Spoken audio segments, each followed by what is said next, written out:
എന്തൊക്കെയുണ്ട് വിശേഷങ്ങൾ? എല്ലാവർക്കും സുഖം തന്നെയെന്ന് വിശ്വസിക്കുന്നു. ഞങ്ങൾ ഇവിടെ സുഖമായിരിക്കുന്നു. അപ്പോൾ ഞാൻ കൊണ്ടുവന്നിരിക്കുന്നത് ഒരു സിമ്പിൾ റെസിപ്പിയാണ് കേട്ടോ. അതായത് നമ്മുടെ കടല ഉപയോഗിച്ചിട്ടുള്ള കട്ട്ലേറ്റ്. അപ്പോൾ കട്ട്ലേറ്റ് എന്ന് പറയുമ്പോൾ നമ്മൾ നോർമലായി കഴിക്കുന്ന ചിക്കൻ, മട്ടൺ, ബീഫ് അല്ലെങ്കിൽ ഫിഷ് വെച്ചിട്ട് അതിൻ്റെ ടേസ്റ്റ് നിങ്ങൾ കമ്പയർ ചെയ്യരുത്. നമ്മൾ പാവം കടല വെച്ച് ചെയ്യാൻ പറ്റുന്ന ഒരു നല്ലൊരു കട്ട്ലേറ്റ് ആണ് കൊണ്ടുവന്നിരിക്കുന്നത്. വളരെ എളുപ്പമാണ് ഉണ്ടാക്കാൻ.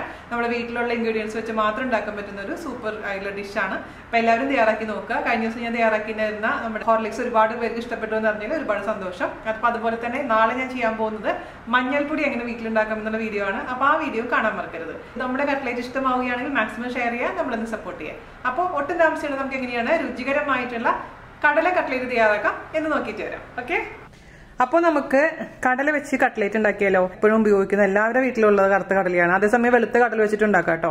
വെളുത്ത കടലയാണ് ഞാൻ സാധാരണ രീതിയിൽ ഉണ്ടാക്കാറുള്ളത്. പക്ഷേ കറുത്ത കടലയുടെ റെസിപ്പീസ് നിങ്ങൾ എന്നോട് ഒരുപാട് പേര് ചോദിക്കാറുണ്ട്. അതുകൊണ്ടാണ് ഇന്ന് ഞാൻ ഈ കറുത്ത കടല വെച്ചിട്ടുള്ള കട്ട്ലേറ്റ് തയ്യാറാക്കിയിരിക്കുന്നത്.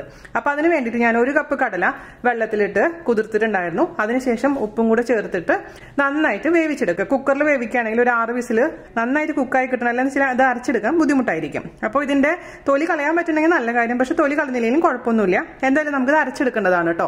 അപ്പോൾ ഞാൻ ഇതിലെ വെള്ളമെല്ലാം കളഞ്ഞതിന് ശേഷം നന്നായിട്ട് മിക്സിയുടെ ചെറിയ ജാറിലിട്ടിട്ട് അരച്ചെടുത്ത് കൊണ്ടുവരാം. അപ്പോൾ 1 ഗ്ലാസ് കടലയാണ്. ഇതാ ഞാനിവിടെ 1 കപ്പ് കടല വെള്ളമൊന്നും ഇല്ലാതെ നന്നായി അരച്ചെടുത്തിട്ടുണ്ട്. ഇത് നമുക്ക് മാറ്റി വയ്ക്കാം. അതിന്റെ കൂട്ടത്തിൽ കൂടെ തന്നെ നമുക്ക് വേണ്ടതെന്താണെന്നറിയാമോ? ഒരു ചെറിയ പൊട്ടറ്റോ ഇതേപോലെ തന്നെ ഉപ്പിടാണ്ടാണ് പുഴുങ്ങിയിട്ടുണ്ടായിരുന്നത്. ജസ്റ്റ് ഒന്ന് പുഴുങ്ങിയെടുക്കുക. അതിനുശേഷം ഒന്ന് കൈകൊണ്ട് ഉടച്ചു വെച്ചിരിക്കുന്നതാണ് 1 പൊട്ടറ്റോ. പിന്നെ ബ്രെഡ്, നമ്മൾ നോർമൽ ബ്രെഡ് ഇല്ലേ, വെറുതെ ബ്രെഡ് ഒന്ന് മിക്സിയിലിട്ട് കറക്കി എടുത്ത് വെച്ചിട്ടുണ്ട്. അപ്പൊ എത്ര ഇടണമെന്ന് ഞാൻ ആ സമയത്ത് പറഞ്ഞുതരാം. ഇതെല്ലാം റെഡിയാക്കി വെക്കുക. ഇനി നമുക്ക് കട്ട്ലേറ്റ് ഉണ്ടാക്കാൻ തുടങ്ങാം. അതിനുവേണ്ടി ഒരു കടായി അടുപ്പത്ത് വെക്കുക. അതിലോട്ട് നമുക്ക് 2 ടേബിൾ സ്പൂൺ ഓയിൽ ഒഴിച്ചു കൊടുക്കാം. ഓയിലോ വെളിച്ചെണ്ണയോ എന്താണെങ്കിലും കുഴപ്പമില്ല. എണ്ണ ഒന്ന് ചൂടാവട്ടെ. മീഡിയം ഫ്ലെയിമിൽ ഞാൻ തീ ഓൺ ചെയ്ത് കൊടുത്തിട്ടുണ്ട്. അപ്പൊ നമ്മുടെ എണ്ണ ചൂടായിട്ടുണ്ട്. നമുക്ക് അതിലോട്ട് 1/2 ടീസ്പൂൺ ഇഞ്ചി, വളരെ നൈസാക്കി അരിഞ്ഞു വെച്ചിരിക്കുന്ന ഇഞ്ചി, 1 ടേബിൾ സ്പൂൺ വളരെ ചെറുതാക്കി അരിഞ്ഞു വെച്ചിരിക്കുന്ന വെളുത്തുള്ളി, 2 പച്ചമുളക് ഇട്ട് കൊടുക്കാം. അതൊന്ന് ജസ്റ്റ് ഒന്ന് വാട്ടിയെടുക്കുക. അതിനുശേഷം നമുക്ക് അതിലേക്ക് 1 ചെറിയ സവാള നൈസാക്കി അരിഞ്ഞത് ചേർത്ത് കൊടുക്കാം. അതിലോട്ട് നമുക്ക് കുറച്ച് കറിവേപ്പില ഇട്ട് കൊടുക്കാം. കറിവേപ്പില അല്ലെങ്കിൽ മല്ലിയില, ഞാനിവിടെ കറിവേപ്പിലയും മല്ലിയിലയും രണ്ടും ഇടുന്നുണ്ട് കേട്ടോ. ഇനി നമുക്ക് ഇതിലേക്ക് സവാള ചേർത്ത് കൊടുക്കാം. ഇത് അല്പം ഉപ്പ് ചേർത്ത് കൊടുക്കാം. ഞാൻ കടലയിൽ ഉപ്പിട്ടിട്ടുണ്ടായിരുന്നു കേട്ടോ. അപ്പൊ ഈ സമയത്ത് ഉപ്പ് ചേർക്കുമ്പോൾ നിങ്ങൾ ശ്രദ്ധിക്കണേ. എന്നിട്ട് നല്ല ഗോൾഡ് കളർ ആവുന്ന വരെ ഈ സവാള അങ്ങ് വാട്ടിയെടുക്കുക. അപ്പൊ നമ്മുടെ സവാള അത്യാവശ്യം ചെറിയൊരു ഗോൾഡ് കളർ വന്നിട്ടുണ്ട്. നമുക്ക് തീ കുറയ്ക്കണം, ചെറിയ തീയിലോട്ട് മാറ്റാം. അതിനുശേഷം അതിലോട്ട് ഒരു അല്പം മഞ്ഞൾപ്പൊടി ചേർത്ത് കൊടുക്കാം. ഒരു പേരിന് മാത്രം കേട്ടോ. 1/4 ടീസ്പൂൺ കാശ്മീരി മുളക് പൊടി, അല്ലെങ്കിൽ നോർമൽ മുളക് പൊടി ആണെങ്കിൽ അത്രയും പോലും വേണ്ട. അതെല്ലാം ചേർത്തിട്ട് നമുക്കൊന്ന് വാട്ടിയെടുക്കാം. പിന്നെ നിങ്ങൾക്ക് വേണമെന്നുണ്ടെങ്കിൽ ചെറിയ ജീരകം, അതായത് ക്യൂമിൻ പൗഡർ ഇഷ്ടമാണെന്നുണ്ടെങ്കിൽ അല്പം ചേർത്ത് കൊടുക്കാം. പക്ഷെ ഞാനിന്ന് ഇവിടെ ക്യൂമിൻ പൗഡർ ചേർക്കുന്നില്ല. കാശ്മീരി മുളക് പൊടി ആയതുകൊണ്ട് കുറച്ച് സമയം പിടിക്കും അതിന്റെ ആ ഒരു പച്ചച്ചുവ മാറി കിട്ടാൻ. അതെപ്പോഴും ശ്രദ്ധിക്കണേ. ഇനി ഞാൻ ഇതിലേക്ക് ചേർത്ത് കൊടുക്കുന്നത് 1 ടീസ്പൂൺ ഗരം മസാല. ഇതിൽ നമ്മൾ കൊറിയാൻഡർ പൗഡറൊന്നും ഇടുന്നില്ല, ഗരം മസാല മാത്രമേ ചേർക്കുന്നുള്ളൂ. അതും കൂടെ ഇട്ടിട്ട് നമുക്ക് ഒന്നും കൂടെ ഒന്ന് വാട്ടിയെടുക്കാം. ഇനി ഞാൻ ഇതിലേക്ക് ചേർത്ത് കൊടുക്കാൻ പോകുന്നത് നമ്മൾ റെഡിയാക്കി വെച്ചിരിക്കുന്ന കടലയും അതുപോലെ തന്നെ പൊട്ടറ്റോ ആണ് കേട്ടോ. ഇതിട്ടതിന് ശേഷം നന്നായിട്ട് അങ്ങ് മിക്സ് ചെയ്ത് കൊടുക്കാം. മസാലയൊക്കെ നന്നായിട്ട് യോജിക്കണം. സമയം എടുത്ത് മിക്സ് ചെയ്യണേ. എന്നിട്ട് ഉപ്പ് നോക്കിയിട്ട് ഉപ്പൊക്കെ കുറവാണെങ്കിൽ അതിനനുസരിച്ച് അഡ്ജസ്റ്റ് ചെയ്യാൻ മറക്കരുത്. പിന്നെ വേണമെങ്കിൽ ഇതിലേക്ക് അല്പം കുരുമുളക് കൂടി ചേർത്ത് കൊടുക്കാം അവസാനം, സ്പൈസ് ലെവൽ നോക്കിയതിന് ശേഷം. അപ്പം ഞാനിവിടെ മിക്സ് ചെയ്തെടുത്തിട്ടുണ്ട്. ഇനി ഇതിന്റെ ടേസ്റ്റ് നോക്കുക. ഉപ്പ് കുറവുണ്ടെങ്കിൽ ഉപ്പ് ആഡ് ചെയ്ത് കൊടുക്കുക. ഞാൻ കുറച്ചും കൂടെ ഗരം മസാലയ്ക്ക് ആഡ് ചെയ്യുന്നുണ്ട്. എരിവെല്ലാം പെർഫെക്റ്റ് ആണ് കേട്ടോ. ഉപ്പും പെർഫെക്റ്റ് ആയിരുന്നു. അപ്പോൾ ഒരു 1/2 ടീസ്പൂണും കൂടെ ഗരം മസാല. പിന്നെ ഞാൻ പറഞ്ഞ പോലെ ക്യൂമിൻ പൗഡർ വേണമെങ്കിൽ ഒരു 1/4 ടീസ്പൂൺ ക്യൂമിൻ പൗഡർ നിങ്ങൾക്ക് ചേർത്ത് കൊടുക്കാം. പിന്നെ ഞാൻ ഇതിലേക്ക് ചേർത്ത് കൊടുക്കുന്നത് കുറച്ച് മല്ലിയുടെ ഇല, അതുപോലെ തന്നെ ഒരു അല്പം ലെമൺ ജ്യൂസ് ഞാൻ എനിക്ക് ചേർത്ത് കൊടുക്കുന്നുണ്ട്. അത് പക്ഷെ ഓപ്ഷണലാണ്, അതായത് ചെറുനാരങ്ങ നീര്. കടല ആയതുകൊണ്ട് നമുക്കൊരു ചെറിയൊരു പുളിരസം ഉണ്ടെങ്കിൽ കുറച്ചുകൂടെ നന്നായിരിക്കുമെന്ന് തോന്നി. അതല്ലെങ്കിൽ നമ്മൾ ടൊമാറ്റോ കെച്ചപ്പ് ഒക്കെ കൂടി കഴിക്കുമ്പോൾ കുഴപ്പമുണ്ടാവില്ല. എന്നാലും ഞാൻ ഒരു 1/4 ടീസ്പൂൺ ലെമൺ ജ്യൂസ് ഇതിലേക്ക് ഒഴിച്ചു കൊടുക്കാൻ പോവുകയാണ് കേട്ടോ.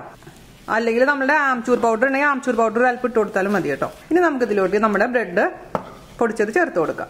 1 2 3 4 മിക്സ് ചെയ്ത് കൊടുക്കാം. അപ്പം ഞാനിത് ഷാലോ ഫ്രൈ ആണ് ചെയ്യാൻ പോകുന്നത്, ഡീപ് ഫ്രൈ അല്ല. ജസ്റ്റ് ഒന്ന് എണ്ണ ഒഴിച്ചിട്ട് നമുക്കിതൊന്ന് ഫ്രൈ ചെയ്തെടുക്കാം. അത്ര മാത്രം മതി.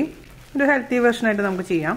അപ്പൊ നന്നായിട്ട് മിക്സ് ചെയ്യുക. അതിനുശേഷം ഇത് ചൂടാറാൻ വേണ്ടിയിട്ട് മാറ്റി വെക്കാം. അപ്പൊ ചൂടാറിയിട്ടുണ്ട്. ഇതിന്റെ ടേസ്റ്റ് നോക്കിയിട്ട് എന്തെങ്കിലും കുറവുണ്ടെങ്കിൽ അഡ്ജസ്റ്റ് ചെയ്യാൻ മറക്കരുത്. പിന്നെ മറ്റേ സാധാരണ നോർമൽ കട്ട്ലൈറ്റിനോട് നിങ്ങൾ ഇതിന്റെ സാദൃശ്യം ഉപമിക്കരുത്. കാരണം അതിൽ എൻ്റർലി ഡിഫറെന്റ് ആണ്. ബീഫും അല്ലെങ്കിൽ ചിക്കനും അല്ലെങ്കിൽ വെജിറ്റബിൾസ് എന്നൊക്കെ പറയുന്നത് ടേസ്റ്റ് ഡിഫറെന്റ് ആണ്. പക്ഷെ ഇതെന്ന് പറഞ്ഞാൽ നമ്മുടെ പാവം കടലേനെ വെച്ച് നമുക്ക് ഇത്ര ചെയ്യാൻ പറ്റുള്ളൂ. അതിനാരും പക്ഷെ കുറച്ച് കാണരുത് കേട്ടോ. എനിക്ക് അത്ര നിങ്ങളോട് പറയാനുള്ളൂ.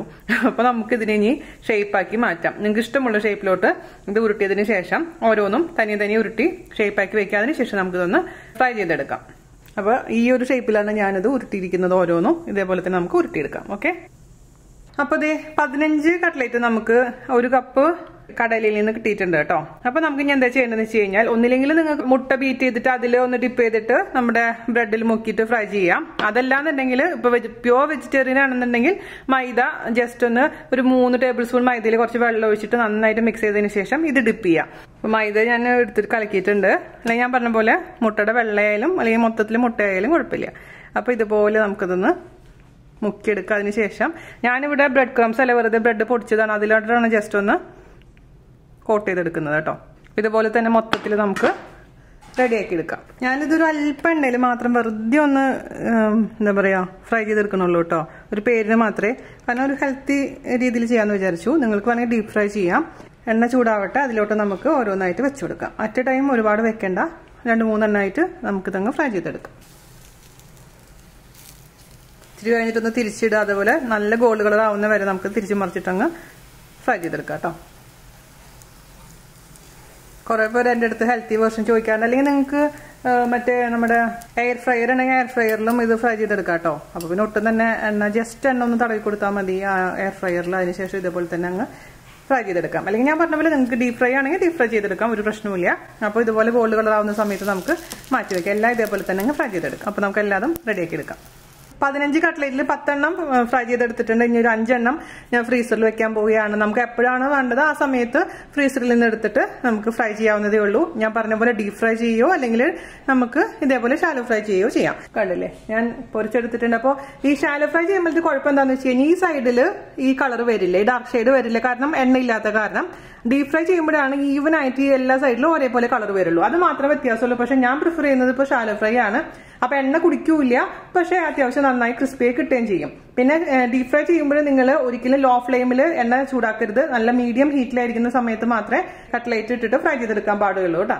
അപ്പൊ അത് മാത്രം ഒന്ന് ശ്രദ്ധിക്കാം. നിങ്ങൾക്ക് ഒരു കാര്യം ചെയ്യാൻ വേണമെന്നുണ്ടെങ്കിൽ, ഈ ബ്രെഡ് ക്രംസ് വേണ്ടാന്നുണ്ടെങ്കിൽ, അല്ലെങ്കിൽ ബ്രെഡ് ക്രംസോ അല്ലെങ്കിൽ ബ്രെഡ് പൊടിച്ചത് വേണ്ടാന്നുണ്ടെങ്കിൽ, വെറുതെ നമ്മുടെ ഞാൻ ബീഫ് കട്ട്ലേറ്റിൽ കാണിച്ച പോലെ തന്നെ മൈദയിലോ അല്ലെങ്കിൽ മുട്ടയുടെ വെള്ളയിലോ ജസ്റ്റ് ഒന്ന് ഡിപ്പ് ചെയ്തിട്ട് ഫ്രൈ ചെയ്താലും മതി. അപ്പോൾ ആ നല്ല മേലെ നല്ല ക്രിസ്പി കോട്ടിങ് വരികയും ചെയ്യും.